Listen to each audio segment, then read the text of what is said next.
നമസ്കാരം. ജനങ്ങൾ ആവേശത്തിലാണ്, വലിയ പ്രതീക്ഷയിലുമാണ്. പൊരിഞ്ഞ വെയിലിനെ പോലും വകവയ്ക്കാതെ പെരുമ്പാവൂർ ഈസ്റ്റ് ഒക്കൽ പ്രദേശത്ത് ജനങ്ങൾ ആരെയോ കാത്തു നിൽക്കുകയാണ്. ഇതാ കടന്നു വരുന്നു, നിറഞ്ഞ ചിരിയോടെ, തുറന്ന വാഹനത്തിൽ. അനൗൺസ്മെൻറ്റ് വാഹനത്തിൻ്റെ സ്പീക്കർ ശബ്ദിച്ചുകൊണ്ടിരുന്നപ്പോൾ എല്ലാവരുടെയും കണ്ണുകൾ ആ തുറന്ന വാഹനത്തിലേക്ക് പോയി. ചുവന്ന ഷോൾ കഴുത്തിൽ ചുറ്റി തുറന്ന വാഹനത്തിൽ കൈവീശി നാട്ടുകാരുടെ ഏറ്റവും പ്രിയപ്പെട്ട രവീന്ദ്രൻ മാഷ് കടന്നു വരികയാണ്. മാഷ് വോട്ട് അഭ്യർത്ഥിച്ചു തുടങ്ങുന്നതിന് മുന്നേ ജനങ്ങൾ അദ്ദേഹത്തോട് നന്ദി വാക്കുകൾ പറഞ്ഞു തുടങ്ങി.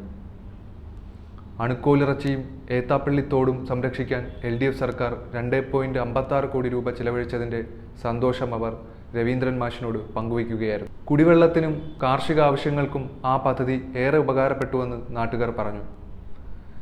ഒക്കൽവാസികൾ എല്ലാവരും തന്നെ ചുവന്ന പൂക്കളുമായി രവീന്ദ്രൻ മാഷിനെ വരവേൽക്കുകയാണ്.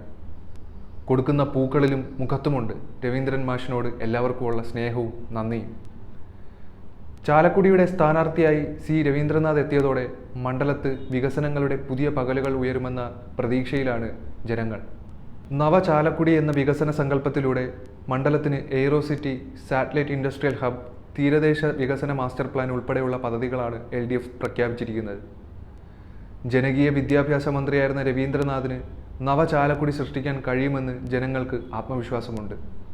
എല്ലാ സ്വീകരണങ്ങളിലും ജനങ്ങളുടെ കണ്ണിൽ അത് പ്രതിഫലിക്കുന്നുമുണ്ട്.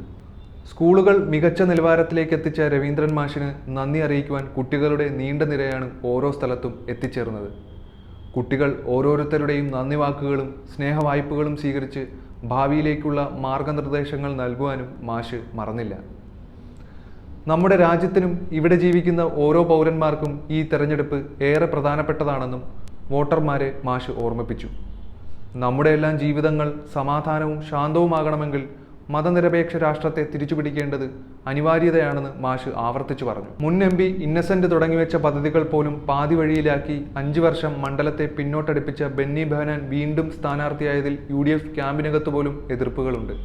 Technology centre, nutmeg park, tourism circuit എന്നീ പദ്ധതികൾ യാഥാർത്ഥ്യമാക്കാൻ പോലും കഴിയാതെയാണ് സിറ്റിംഗ് MP കാലാവധി അദ്ദേഹം പൂർത്തിയാക്കിയത്. ഇടതുപക്ഷത്തിനൊപ്പമല്ലാതെ എന്ന് ചിന്തിക്കാൻ പോലും കഴിയാത്ത സാഹചര്യമാണ് ഇന്ന് ചാലക്കുടിക്കുള്ളത്. എന്തായാലും LDF ഇപ്പോൾ ഫൈനൽ റൗണ്ടിലേക്കുള്ള കുതിപ്പിലാണ്.